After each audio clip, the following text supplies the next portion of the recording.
This is a video on how to install fiberglass blown-in insulation into an attic. This house is located in Dallas, Texas. It's a beautiful day today in August, but it's very hot. The truck stays outside with the machines and the insulation. All the insulation is brand new. Fiberglass comes in a bag. It's made in USA, and we buy it in Texas. The only thing that comes into the house is the hose with one of us into the attic. This house has hardwood floors and it's very clean. As you can see, you take the stairs up into the attic, and we are blowing in the insulation into the attic to make it more cooler inside the house in the summer and warmer in the winter.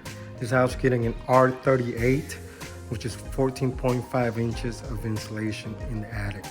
This is white blown-in insulation, brand new, and the customer will save anywhere between 30 to 50% on their energy bills. This is what it used to look like.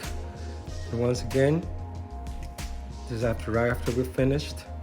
We'll blow that off with that hose. And we take all the trash with us, so there's no mess.